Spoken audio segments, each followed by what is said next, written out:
Hello, everyone. I'm Master of the Lemons, aka Lemmy, And I'm here, the Japanese train, aka Matt. and today we're doing a character that I'm very excited for. I think this is one of those characters that piques my interest to theorize about more than any other, and I think that's true for a lot of people. We're talking about the Culdee Fell Railway's #1 engine, Godred. He had a particularly big fall from grace, that's for sure. Get ready for true. a lot of mountain puns and a lot of falling puns. Yeah, Because of course. it just wouldn't be character gallery without that. But yeah, Godred is just so interesting. Because firstly, we don't even know exactly what happened. Culdee tells the story of Godred to Skarloey and Rheneas and Sir Handel and Duncan, in a way of kind of, trying to curb Sir Handel and Duncan's reckless behavior.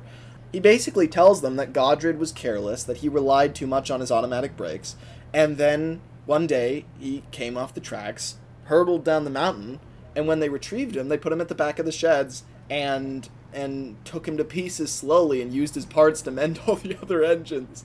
That's a very chilling story, but it's something that's very grounded and believable on a railway.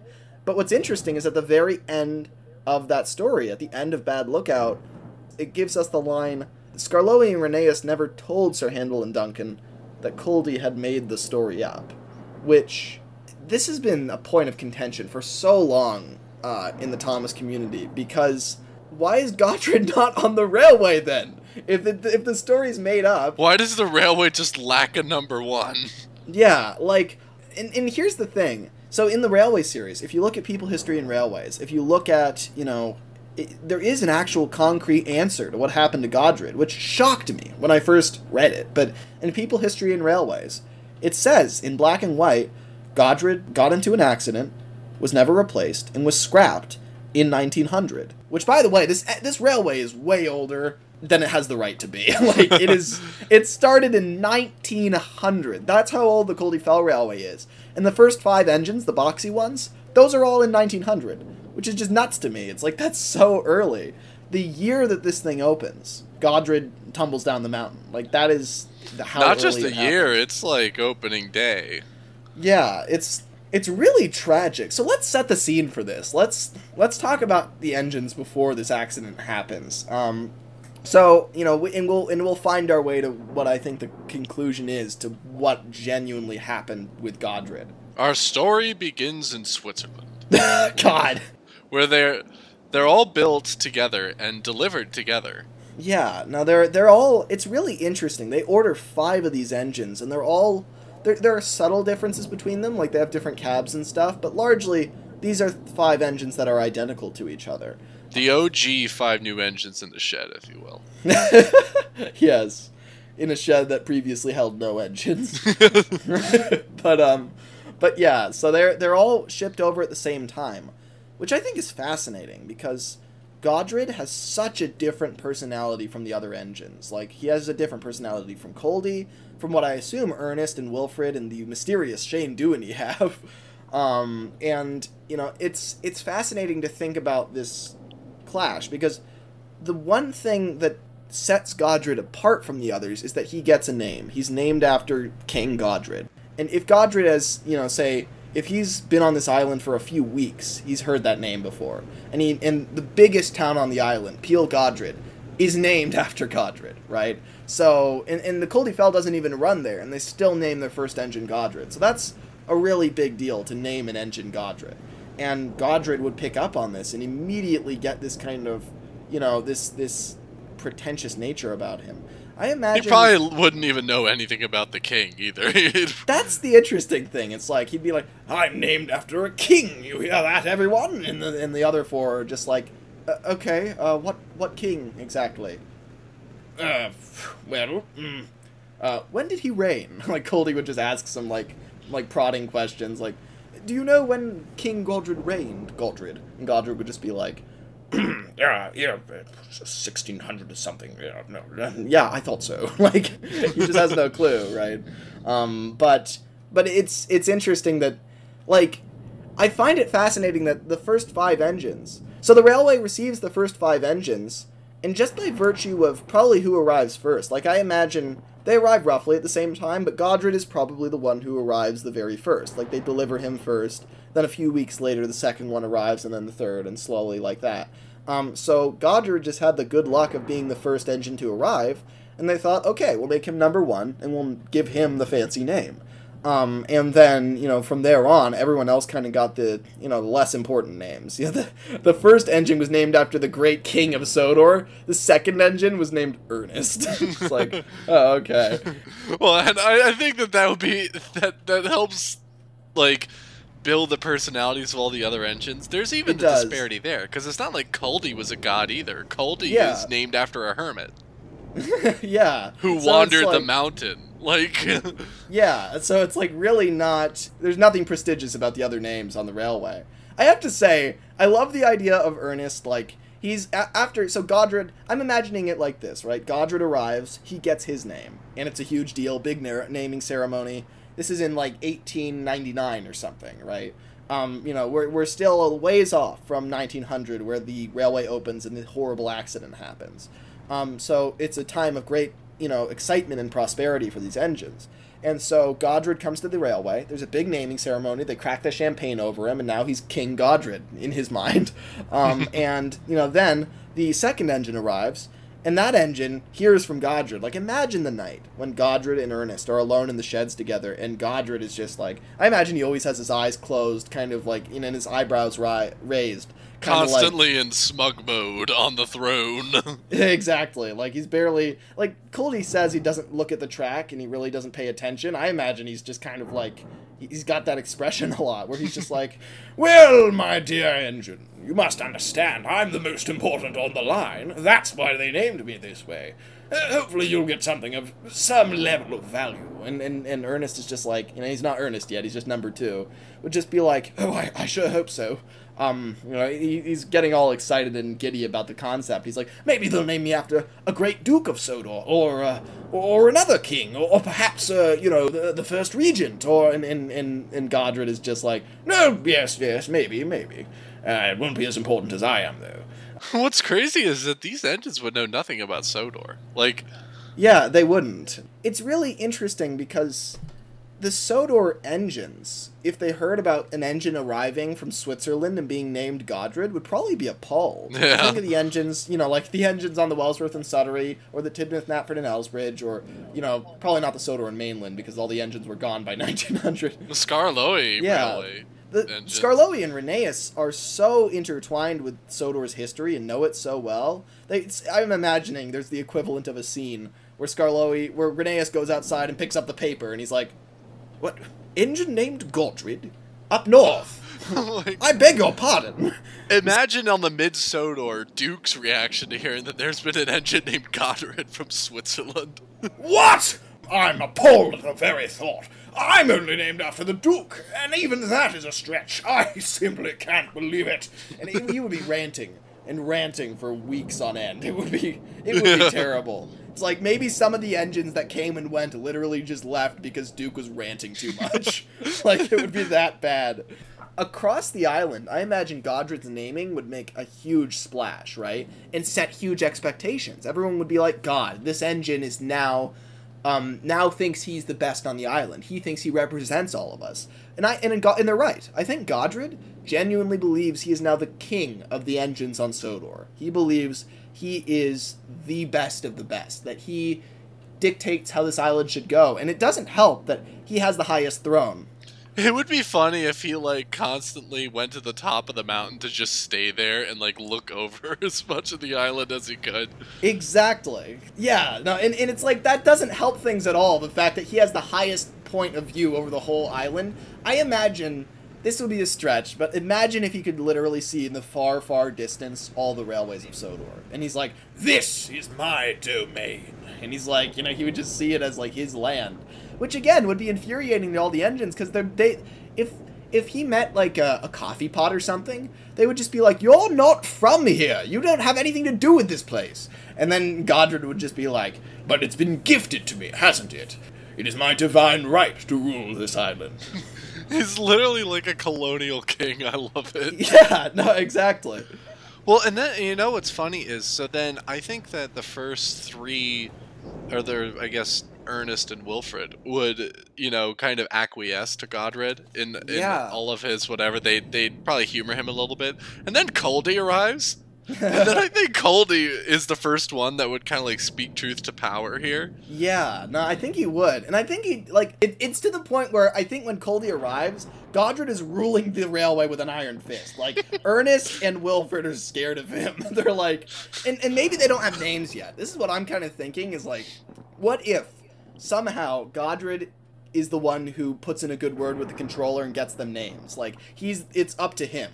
Like, you know, there's a lot of railways that don't name all their engines. He names them. Yeah, he's like, I'll give you a proper name. And it's like, oh, please name me after something that's important on this island. Oh, you look like an Ernest to me. Yeah, and a Wilfred, perhaps. Yes, you look like a Wilfred. You look like a...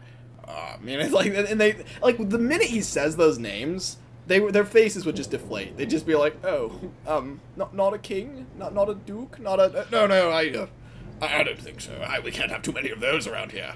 And ultimately he just, you know, like, that would be so interesting, though. It's like the early months of the railway. Like the first, you know, it's almost like Lord of the Flies. It's like he's thrown in here on this island, and it's up to him what happens. It's up to him how he defines the character of the Culdee Fell Railway, because, you know, sure, the controllers are the ones making the financial and construction decisions, but Godred is deciding what the environment of the engines on the Culdee Fell Railway is. He dictates that. He sets that standard.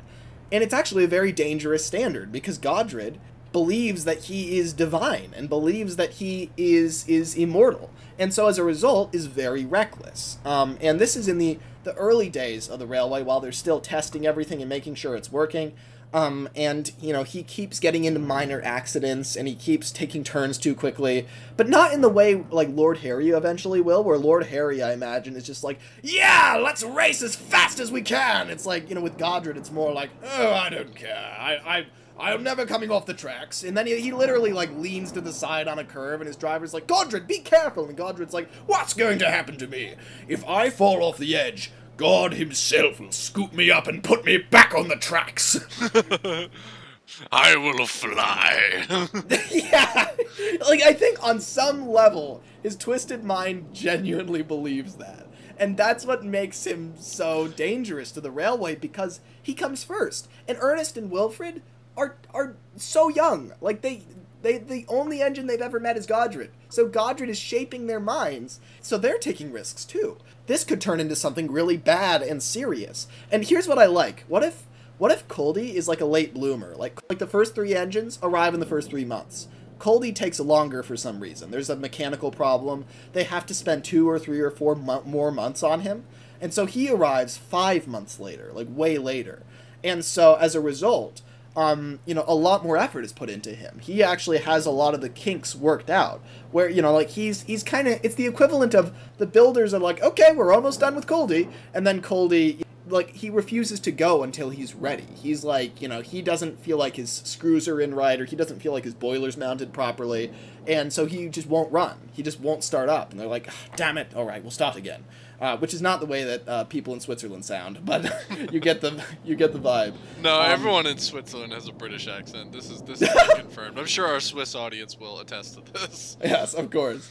But like, but the thing is, you know, I'm imagining Culdee from the very get-go, from before he's even, you know, more than a boiler, is very cautious. Culdee is just a naturally slow, careful, measured character. And he literally, you know, they're like, I'm imagining the Culdee Fell, because they must have been at fault for letting Godred fall off a mountain, right? The Culdee Fell must have been kind of reckless early on. And I think they're pressuring this workshop in Switzerland, get this engine out, get this engine out. And the workshop is trying to rush Culdee. They're trying to get him finished quickly. But Culdee, you know, he keeps breaking down, or he keeps having mechanical problems that they can't ignore. And that's almost Culdee's way, even before he has a face, even when he's just a boiler being tested. Culdee is behaving in a way where he refuses to be finished before he's ready. He refuses to have mechanical problems. So Culdee is a fickle beast. Culdee takes a long time to actually be properly finished. And by the time he is finished, it's on his own terms. And so by the time he gets to the Culdee Fell Railway, he is not as easy to push around as Ernest and Wilfred. Culdee arrives, and he is, he has a lot of integrity. He's not going to be told what safety really means. He's not. Well, not only is he not going to be told that, he's going to tell Godred what Godred should and should not be doing. Yeah. He's going to order Godred what to do. Yeah, exactly. With himself. Which is going to infuriate him. I mean, imagine this, right? Culdee finally arrives, and they hear him coming up the mountain. Godred is sitting there with his little posse of Ernest and Wilfred, right? And Ernest and Wilfred are nice, gentle souls. They're nice engines, but they've been in contact with Godred, right? And they kind of want to make him happy and please him because he's told them, I'm so important, you should listen to me, right? So they listen to him and they respect him. But then they hear Culdee coming up the mountain, and Godred's just like, oh god, he's finally here. It's been 5 months. He was supposed to be here 4 months ago. What a late engine. He doesn't understand punctuality. It'd be great if Godred named Culdee, too. Yeah, that could be pretty great. You hermit, you, what do they call hermits here? You little, Culdee? See, I know local names. Like, he would, it's like, he would really, I could see that happening. Though I wonder if he refuses to name him. I think that might be more powerful. That would be cool. Because I'm imagining, like, this is the thread that I would see happening.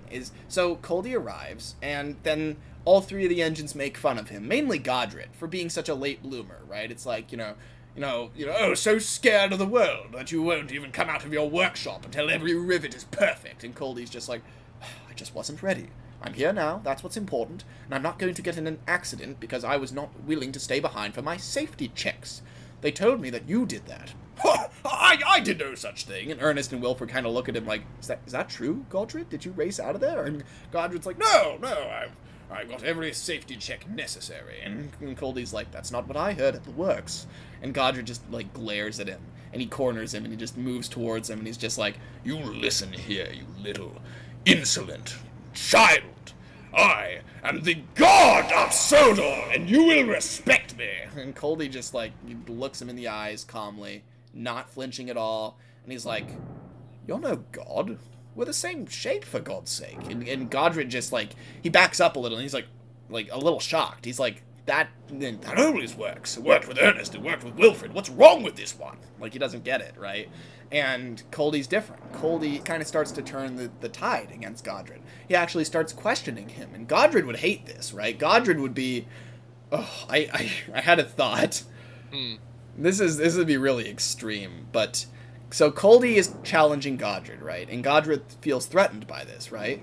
What if what happens to Godred on opening day, that disaster where he, catches on something and falls off the mountain, what if that wasn't an accident? What if that was, because Culdee's on his way up, right?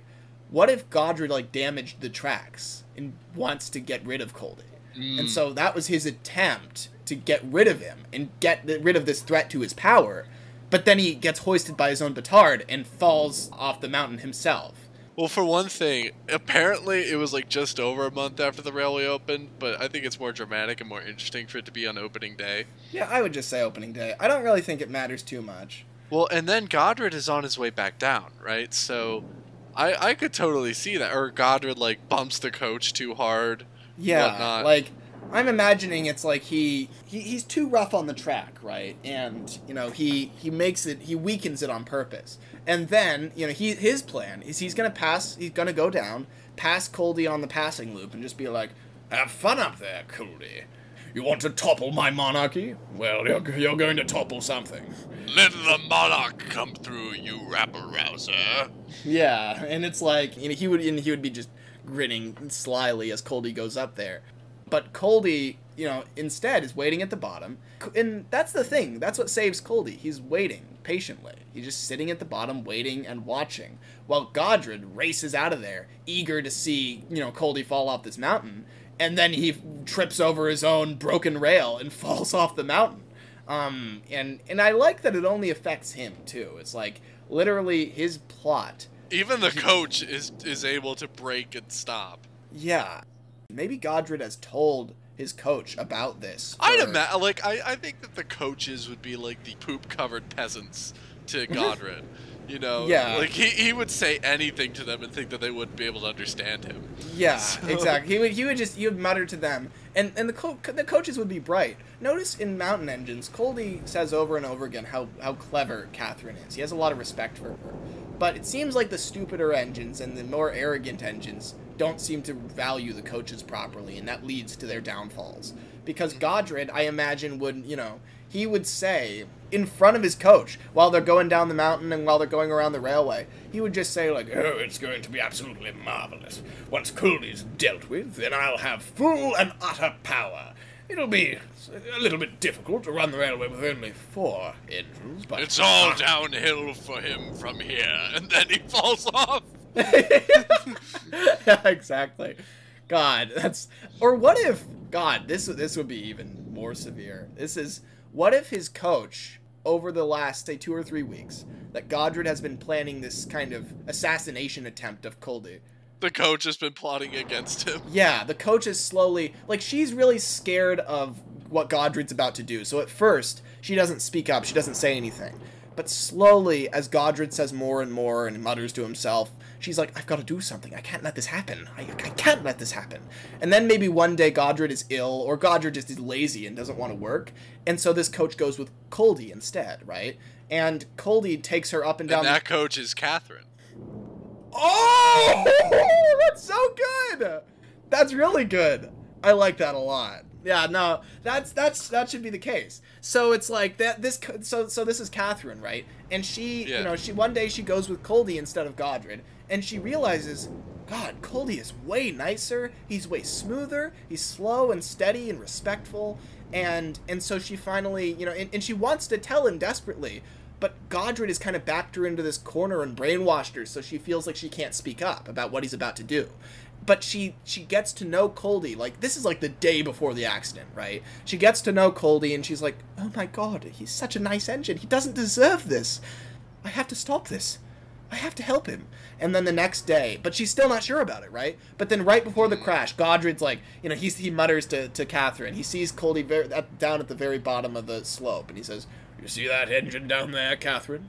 This will be his last journey. And Catherine finally decides, and she just goes from having a concerned expression to going stern. And she's like, that's enough. And she, like, slams her brakes on as Godred is going over the broken stretch. And he's like, wait! And he snaps off and tumbles down the mountain. It would look like Mufasa, like, toppling into the stampede too. Yeah. Like, if I were to film this, he'd be like, oh. Yeah, exactly. You'd see him, like, slowly. You'd see a head-on of him as he falls backwards down the mountain. And, and Catherine would be really shaken up after doing this. She would be like, oh God, what have I done?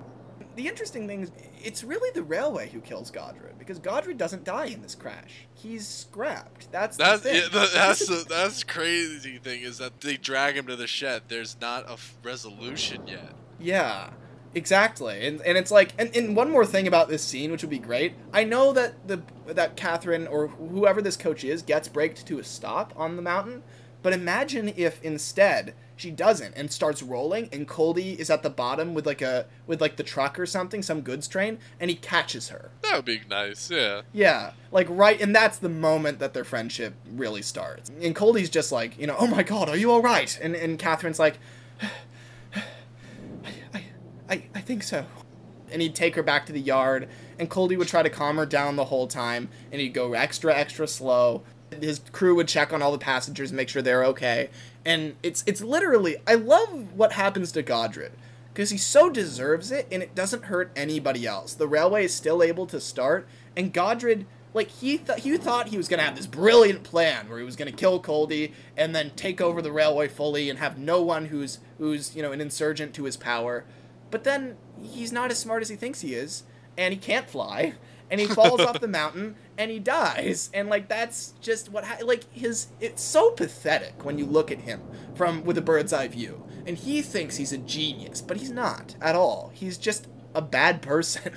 So Culdee, forms this very strong relationship with Catherine, and Catherine really saved Culdee's life, but she probably won't open up to him about that for a long time. You know, like, it's because she probably feels a lot of internalized guilt about letting this happen to Godred. But the thing is, I don't think Catherine did something particularly awful. The most important thing, I think, that clears Catherine's name is that Godred survives his crash. Well, yes. He's in bad shape, right? But if this was the Northwestern Railway, they would have fixed Godred up and he would have learned his lesson. But this is the Culdee Fell, and they're not so kind. Yeah, so then set that scene is that Godred has now been sent in the back of the sheds, and then I imagine that the first one to see him since then is Culdee. Yes, yeah, it's like, and Culdee's been telling him to be careful for a long time now, and so Culdee, you know, maybe one of the biggest things that Culdee warned about earlier in the story wasn't even the recklessness. It was, don't be reckless with your friends. It's like, treat the people around you. You can't treat everyone around you like dirt. Eventually someone's gonna turn on you, and that happened, right? Like, it's more than just don't take risks. It's don't take your friends for granted. And Godred did that big time, and it screwed him over. Because, you know, in a situation where someone has to choose between Culdee and Godred, you know who they're gonna choose. And just the absolute contempt, the justified contempt, but I think Culdee would come into the shed and be like, not looking like a king now, eh, chum? Yeah, exactly. Like, and I'm imagining a scene where he comes into the shed, Godred is looking there all bitter and broken and angry, and kind of slumped over in a weird way because he's all damaged. And Culdee comes in, doesn't say much, very calm expression, but looking stern. And he comes in, and then they close the door behind him, and there's a boom. And then it's just the two of them alone in the shed, with Godred's parts scattered all over. And Godred's like, what do you want? And Culdee's just like, you know, I told you. Over and over and over again, I told you. You had no right to tell... you had no right to tell me anything. I'm a king. You understand that? You don't look like a king. The manager is going to be here in 30 minutes. You had better shape up, or he's going to scrap you. Scrap me? You could never scrap me. I'm King Godred of Sodor. You're an engine, like the rest of us. And if you're in bad enough shape, he won't fix you. I'm trying to give you an out here. You can't give me an out, Culdee. I'm your superior. I'm your twin. Come on. Like, you know, he's trying to kind of get some reason into him. Like, it's not just before the crash that Culdee's begging him, it's after it too. It's like, you know what I mean? Then I'd imagine Godred would say, no, I have a responsibility to Ernest and what's the other one's name? Wilfred. His name is Wilfred. And what responsibility? A responsibility to lead them astray, to make them be reckless, to make them be insensitive and cruel to their friends in their cases. Soon we'll have a railway down the other side of the mountain, and then even across the channel we'll have a railway to Ireland. You're rambling like a lunatic. We could never make it that far, and even if we could, who would want a railway that long run by you? No one. That's who. Not acting like this. Be off with you, you usurper. Then Culdee would leave and be like, well, at least I have control over my own wheels. Yeah, exactly. It's like, you know, that would be amazing. And he'd back out of the sheds, right? And the door would go boom again. Now Godred's all alone. And for the first time, you know, instead of looking smug and angry, he would just, his face would drop and he'd be like, oh my god. Is this it? And then the controller comes in. Godred, I don't know what the hell happened back there, but we don't have the money to repair you. So we're going to use your parts. And Godred's just like, he's a face of just true terror. And I imagine the controller of the Culdee Fell, in any era, is a very cold man. He's like... he puts on a welder's mask and starts getting away. God damn it. No, please! But that, honestly, though, it would be pretty terrible if, like, the controller walks in, and when he says, we're going to cut you up, immediately... Workmen come in. Yeah, I'm imagining he's standing in the light of the doorway as this shadow, and then on either side of him, like, a team of workmen kind of pool into the workshop, like 10 different people, and they all get ready, and Godred's like, wait, I can change, I can, you know, but it's too late. Oh. That would be bad. Well, and then Ernest and Wilfred would be kind of like, not in the shed, but they'd be kind of like right there at the yard, and Culdee would be like, "So have we learned something today?" Yeah. And this is what I've been wanting to say, is because at this point we still haven't explained how Culdee gets his name. Like, it's such an important name. It's the name of their railway, the name of their mountain, right? Why does he get that name? Yeah. I think it's because they recognize that he really is the true voice of reason and guiding force for the railway. The great irony is that Culdee also means companion of God. Yeah, the only companion of God. The only one who's actually sticking on Godred's side till the end and trying to convince him. I imagine that everyone slowly kind of leaves him after that accident, and after he almost endangers the passengers, and maybe Godred ranted and rambled before the accident to Ernest and Wilfred about how I'm gonna take out Culdee once and for all. I'll show him. And then they're just kind of like, geez, he's off the deep end. I don't think we should hang out with him anymore. And they kind of start backing off. And he's like, come back here, come back. And he's like, he's just going mad with power. He's like, off the rails before he's even off the rails. And ultimately, the only one who sticks by him is Culdee, the very engine he's trying to kill. And even after, like, Culdee, when he's in the sheds and begging with Godred to kind of give up his power-hungry ways, Culdee would probably have an inkling that the point, he would kind of just look Godred dead in the eyes and just be like, the point of that whole thing was to kill me, wasn't it? And Godred just looks away like, you have no right to know. I do know. I'm certain of it. I mean, I was going to go over that stretch, wasn't I? Like, Culdee would know, and he would still stick by Godred because that's what he believes in. He's not going to let somebody die on his watch, even if he despises the guy. But he ultimately fails to save him. But, from himself, because Godred is just a lunatic, right? And he's just gone so mad with power. I do think that even with the very responsible and sort of grounded mindset that Culdee has, that would be very hard to grapple with too. That he couldn't convince Godred to save himself. Yeah, Culdee would carry it with him the rest of his life. It would be his greatest failure, and he would feel very guilty about not being able to do it. Because, it's which is why I imagine even he tells Scarlo and Rheneas that, oh, this is a story that I made up, but this is really Culdee 60 years on venting about it to somebody. Oh, yeah, really the reason he says it's made up is because he feels so guilty and personally responsible for it that it's hard for him to tell people. Yeah, well, because, like, Scarlo and Rheneas, if they understood that this was a real story, they wouldn't be winking to each other. They're too responsible. They wouldn't be winking to each other and nudging.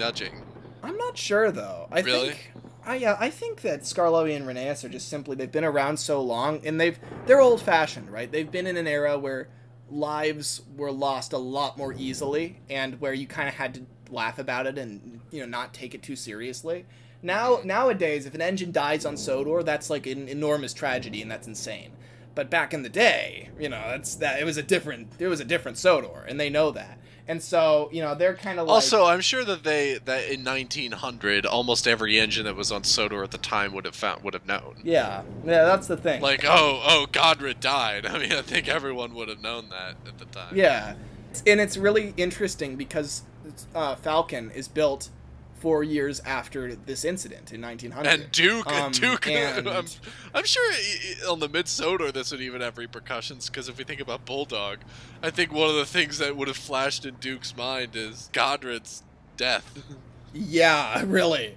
It would be like, everyone across the island, after Godred's accident, they would all be like, God, that'll be like Godred, don't do that. Or that could be like Godred, or let's not repeat the Godred incident, right? It would be such a huge event that would affect policy on Sodor going forward forever. Like, it would really change the way that the island operated. Because it's such a huge deal. It is the most insane crash up until Henry crashes at Kildane. Like, this is the Sodor crash. So it would really affect everybody, and they would all be, But you bringing up Duke, I have to say, like, I am the king now. God damn it! No. That would be scary. No. I think Duke would, he would hear the news and he'd be like, serves him right. And then he would go back to work, right? Jackass! Yeah, yeah. Like, he would, you know, he's already hated the fact that Godred got that name, and that Godred, they've been hearing all the awful, you know, stuff that Godred's been saying about Sodor, and saying that he's the ruler of this place, and that all the engines should bow down to him, and all that stuff, right? And Duke would take that personally, partly because if there's any engine on Sodor that's kind of like a king figure, it's Duke. Because he's named after the Duke of Sodor, which is really the Earl of Sodor, which the people of Sodor really see as their king. So ultimately, Godred is named after a king, but Duke was literally bought and named by the Duke, who is the king of Sodor. Duke was named after a living person. Godred was named after someone who lived in the 900s. Yeah, named after a hollow legacy that doesn't echo today. Whereas the closest thing on Sodor in Duke's day to a king of Sodor was the Duke, that literally, like, the Duke of Sodor at that time literally started the Mid-Sodor Railway for the people of that area of the island. The people were all like, we need a railway, please help us. And the Duke put his own money in, bought Duke, made this railway, used his own property sometimes, and literally made this railway for the people of Sodor. That is a king right there. And Duke is a part of that legacy, and he's incredibly proud of that legacy. And so when Duke hears some other engine across the island saying, I'm the king, Duke would just scoff and be like, no Sudrian king calls himself a king. Like, you know, that's just not the way it's done here. And so Duke would, you know, in the way that he is very tough love, very, very kind of, very, you know... Pull yourself up by your bootstraps, very no room for weaklings.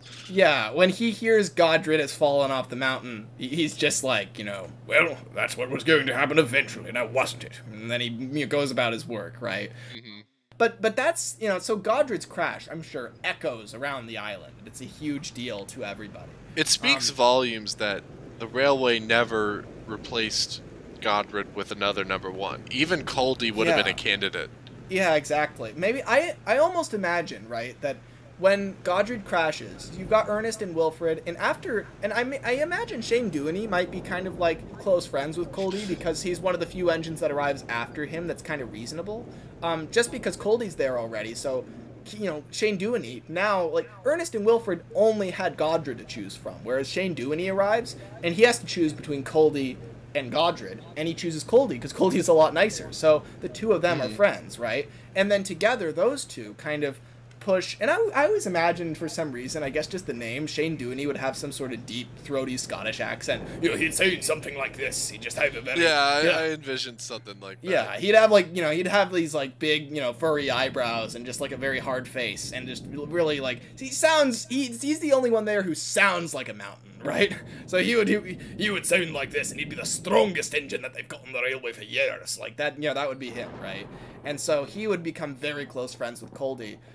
And then, you know, it would be these two factions on the Culdee Fell. You've got Culdee and Shane Duany, and then you've got Godred and Wilfred and Ernest. And then Godred falls down the mountain and is over. So I really love where this goes, because Culdee ends up being the real leader of the Culdee Fell Railway. Because, you know, at first, the Culdee Fell didn't put much thought into who they were making kind of the leader, the trailblazer. They made it Godred. They made him the first engine to arrive, number one. They thought, okay. They didn't let anyone prove it. They just ordained it. Exactly. Whereas you've got these 5 engines that you haven't even seen who they are yet. You don't know their personalities.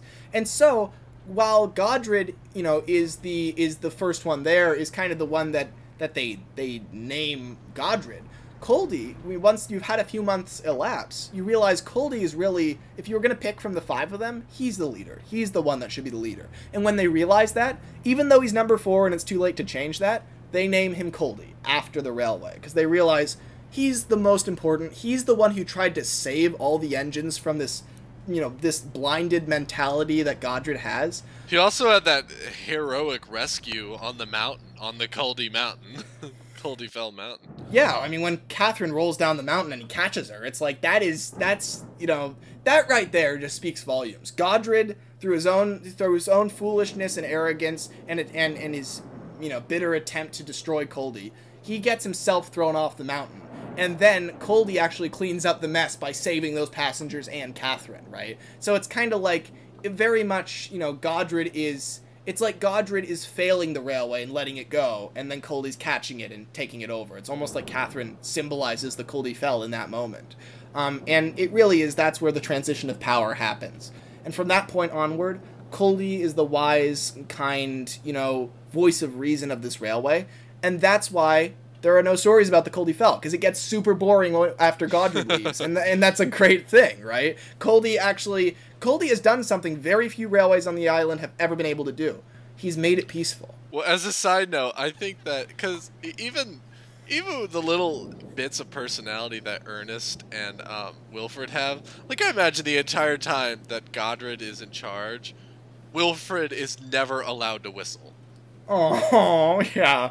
No, that's true. Like, Wilfred comes and he starts doing his, like, little toot-toot, like, on the whistle thing. And then Godred is like, shut up! Yeah, yeah, exactly. Because, like, Wilfred's character card says that whole thing about him whistling as he goes up and down the mountains. And it's like, it would be so sad to have that taken away from him during, like, it would be so discouraged while Godred is in charge. You know, Godred would just... He would just sometimes be mean to them for no reason, just so he could, just to feel powerful, just to feel like a king. And then Culdee would have to slowly coax that back out of them and say, you can whistle, there's nothing wrong with whistling. And you know, Wilfred would be like, really? And Culdee would be like, well, yes, of course. Why, who told you couldn't whistle? And Wilfred's like, Godred said it was the sound of the devil. Culdee's like, Godred wouldn't know the devil if he looked him in the eyes. And he has, several times, I'm sure. He's seen a mirror before. It's like, Culdee would slowly repair the damage that Godred has done. You know, and it's like, what is Ernest's thing, do you think? What's crazy is I'm looking at, even later on, is that Wilfred teased Lord Harry for being a wreck with Culdee.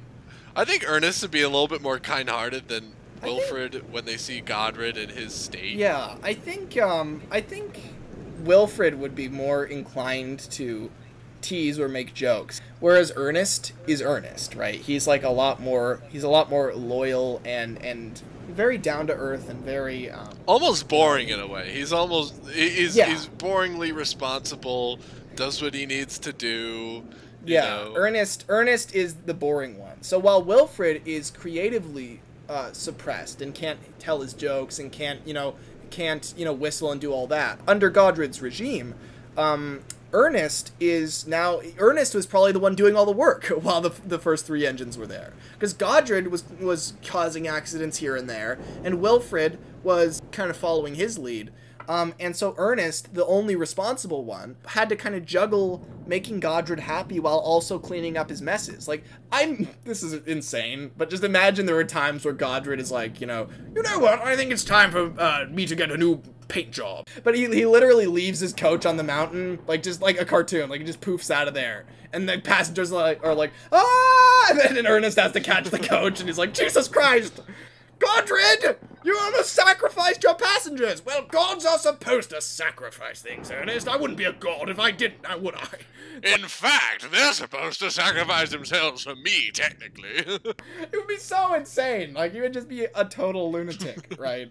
But I could totally see Ernest cleaning up all Godred's messes, you know. Every accident that happens, you know, if he comes off the rails and ballast is everywhere and there's, like, coaches off the rails, Ernest would be the one to show up with the breakdown team and fix that whole situation. Whereas Wilfred is trying to stay positive and lighthearted in really a crushing environment that Godred rules. So Wilfred is kind of too busy, you know, he's kind of too busy trying to have fun and trying to go and, you know, find ways to keep himself occupied. So he's not really dealing with this ridiculous environment. So really, Ernest was the one who had to deal with a lot of those situations. And then we get to Catherine, and I'm sure that she's trying to convince all the other coaches in the Culdee Fell not to go out with Godred. Yeah, exactly. Like, he's dangerous, right? And he the truck would be like, don't need to tell me twice. Yeah, exactly. He would just refuse to move when Godred would come up to the truck. Yeah, yeah, exactly. And it's like, you know, I think that, you know, I mean, Catherine would definitely, you know, she'd try to push all the coaches to be safe and to, if they could find a better engine to go with, then definitely do Which that. would be sad, because I think that in that case, Catherine would try and kind of sacrifice herself for the other coaches. She would volunteer to go out with Godred every time and it would be miserable and she would hate it, but like she's keeping everyone else safe. Maybe she'd come back to the sheds some nights with like scrapes all over her and all battered and covered in dust, and the other coaches would be like, "Oh my god, Catherine, what happened to you?" And Catherine's just like, "Godred happened to me." And she's not even scared or sad, she's just angry, right? She's just like, why is it like this? Godred happened to me. Godred always happens to me. yeah, exactly.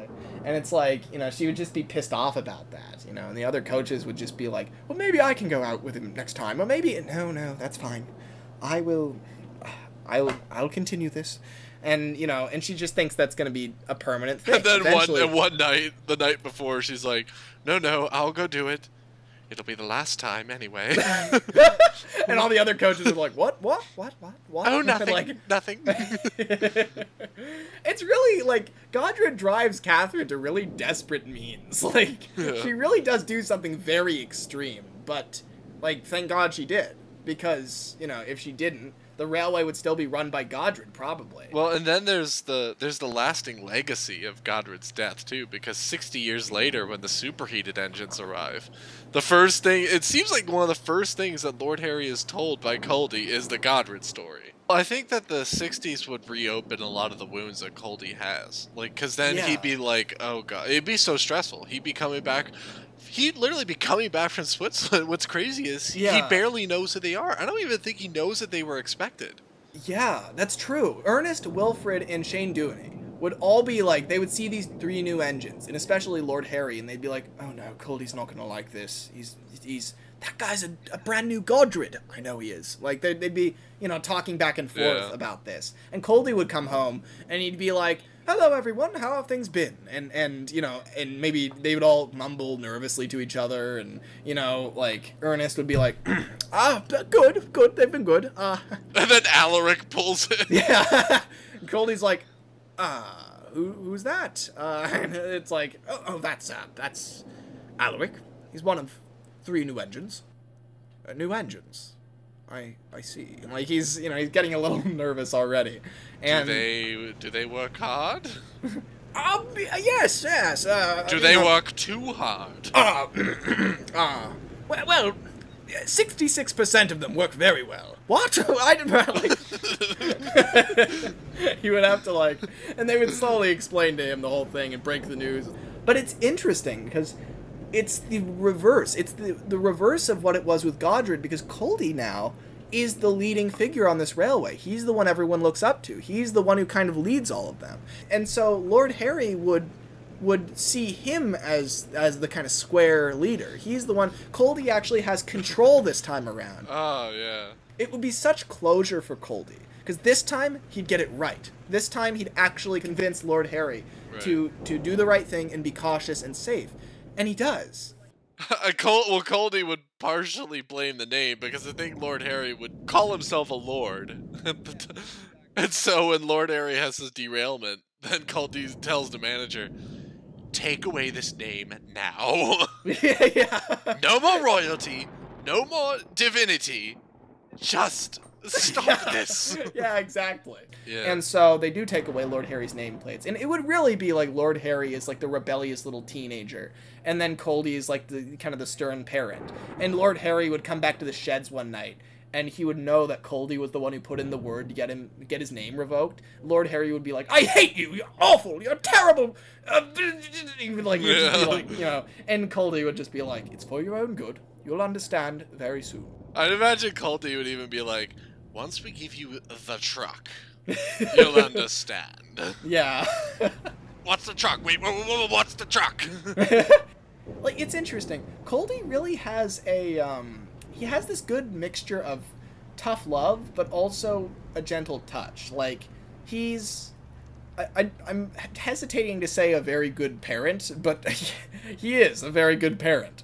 Like, early on, like, he nips it right in the bud. Like, if this was, like, you know, how we talked about 16 being that rebellious teen, if Culdee had been at that steelworks with him, it would have been dealt with within the year. Yeah. Right? Culdee is good at dealing with this sort of thing. And in many ways, this is great, because then Patrick becomes Culdee's success story. I think that their relationship would be a lot different than the relationship with Ernest and Wilfred a lot closer in some ways, because yeah, Patrick would be what Culdee wishes Godred would be.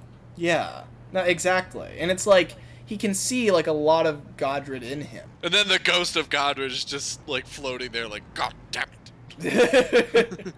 Yes. It would be like weeks, I think, until, because Culdee doesn't tell Lord Harry the Godred story immediately. He warns him immediately, and that's urgent to him. But even as urgent as it is to convince him to be careful, he still wants to hold off on telling him the story. It is that traumatic that, like, he's not going to use it as his trump card immediately. Like, there had to be this briefing. There had to be, all right, you three seem like very fine engines, and you're joining this railway, so we're gonna tell you why we don't have a number one. Yeah, oh my god, that's so good. Like, that's like a talk. It's the Culdee Fell talk. Like, yeah. You need you have to get the Godred talk at some point, because, like, you know, they'd ask, like, Eric and Alaric are these really, you know, nice, sweet, quiet engines. They'd be like, oh, why isn't there number one? I've seen number 2, 3, 4, 5, and, you know, and he went to go live on a farm uphill. Yeah, it's like, God. And maybe Shane Dooney in the back is like, more like downhill, and then they all just shoot him a look, and he's like, oh, sorry. Like, but it's so nice that Culdee gets to actually have a success story. Like, it really comes full circle where first Culdee fails to save Godred, and then 60 years later he finally has a protege that he can actually guide in the right direction. Several proteges. No, I mean, one that took more work than others, but... That's true, but I almost imagine, though, that, like, Lord Harry would be Culdee's protege, and then maybe, like, Alaric would be, like, Ernest's protege, and then, like, Eric would be, like, Wilfred's protege. Yeah, like, maybe Alaric or Eric...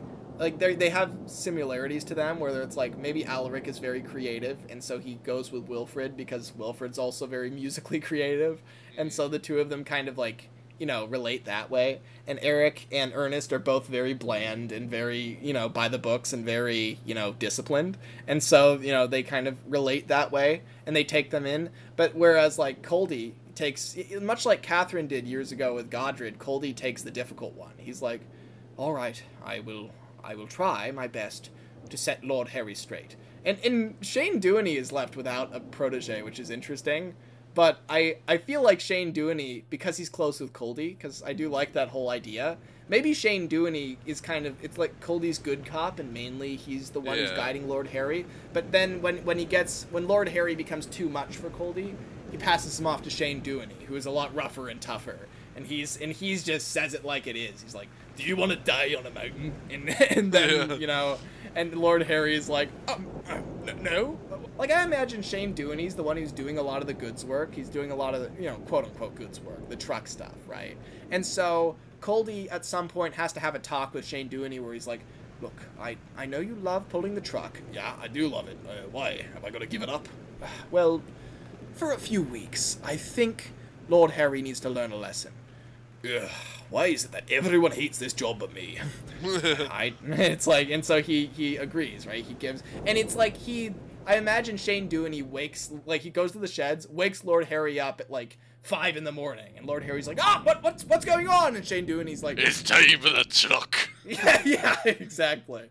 And so he guides him out, and Lord Harry is like still like groggy, and he's still like, you know, it's early morning hours, right? He's just not ready to go out, and he's just like, why have I got to go out this early? And it's like, this is when the truck is pulled. And like, you know, he's just so... Shane Dooney would go up to the truck and be like, remember what we talked about? Extra bumpy. Well, keep it safe. He's not that bad. Yeah, exactly. That'd be great. Like, so that's Shane Dooney's role, is he guides Lord Harry. He's the tough love. He's the really, you know, boot camp kind of character. Whereas Culdee's the one who's giving the kind of more emotional, you know, support, the emotional pushing on Lord Harry, where he's telling him old stories, and he's the one that, you know, when Lord Harry messes up, you know, he has to talk to Culdee. It's like, when Culdee gets home, you know, when Culdee gets home, he's gonna have a word with you. When Culdee gets home, he's gonna rip you a new one. Yeah, Exactly. That's great. Apparently, Shane Dooney's name is Cedric for the old man, so... That kind of fits. I can see that. But yeah, so anyway, overall, I think that encapsulates Godred and also the railway legacy that he leaves behind, and how Culdee kind of takes it and reverses it on its head. And really early on, too. I mean, the Culdee Fell actually learned its lesson pretty quickly, which is kind of nice. like, because other railways, you know, really don't. You know, the Northwestern... You are right that it's kind of a good thing that the railway gets so boring, because then it means that everyone's safe. Yeah, it means a happy ending for everybody. And that's something the Northwestern and the Skarloey and the others never truly get. They never get that peace. I was gonna say, to some degree, I mean, I'm sure Culdee and the other engines would kind of look down on these other railways that are just, like, piling up with accidents all the time. Yeah. Exactly. It's like they've had like 2 accidents, the like one in danger points and the one with Godred. And then like and you know, meanwhile the rest of the island has had tons. It's like I imagine Culdee would be down at the junction with the electric engines, and they'd kind of, you know, they'd make small talk, and one of the electric engines would tell Culdee like there was another accident with James today. Good God, another one? That's like the 30th accident that he's had. We're keeping a tally. James is getting up there. He's going to get the record. God damn it. They're like, the Culdee Fell engines are just looking down on the island making bets. You know, they're just like, you know, Shane Dooney's just like, I bet Gordon's going to crash today. And it's like, it does look like it. You know, I heard that he had a fight with Henry. Like, they're all, you know, they really just are so... They're so separate from the whole food chain of accidents on the island, which I just love. They're just looking down on it with disdain. They're just like, this is ridiculous. You know, but it's in, you know, and I just love the notion that they literally can look down on the island. Godred used to do it and think it was his land and that it was his kingdom, right? Now the Culdee Fell engines do it from more of a place of moral judgment. They look down like the critics from the Muppets. Yeah, I was gonna say that. That's exactly what it is. Yeah. They're just shaking their heads. They're just like, all right, well, we'll stay up here, thanks. It's like, you know, that's them, right? They're the boring railway, and that's thanks to Culdee, and that made them all way happier. Everything goes to plan up there. There are never... Because accidents mean death. Accidents are very serious. And they're very aware of their own mortality. Yeah. Like, they have to be. Yeah, they very much are. And I almost wonder if when Godred is slowly taken apart, it's kind of like a culture where, like, they keep the body around for a while rather than burying it. It's that sort of thing, where it's like, it sounds creepy and scary to us, but that might just be their culture. They might be a lot more... The Culdee Fell would be rife with gallows humor. Yeah, it would be. You know, they would be a lot more capable of talking about death than other railways. Like Donald and Douglas, their wheels shiver when they hear scrap, which is probably why it's a sick joke that Donald and Douglas are always the ones who have to take the Culdee Fell engines to the exchange line. But, you know... God, we need a this many episodes of that talking about Donald Douglas counter. Yeah, because really. You just broke it. You gotta put $1 in the jar now. Yeah, no, Donald and Douglas... Well, because they get everywhere. That's what I'm saying. The utility engines, right? But yeah. So anyway, I think that sums up... you know, Godred's role on the Culdee Fell Railway and the impact and his that he role makes. down the Culdee Railway too. Oh my God. But yeah. So anyway, but I think this has been, you know, this is one of the darkest parts of Sodor's history. Godred's story is one that really echoes through history and echoes into the present, and really sends chills down every engine's frames. It really does fit the Halloween season, because we've had two character galleries this month of dead engines, so that works in our book. So yeah, without further ado, I've been Master of the Lemons, aka Lemmy. And I'm here the Japanese Train, aka Matt. And thanks for watching, everybody. Happy Halloween. Happy Halloween!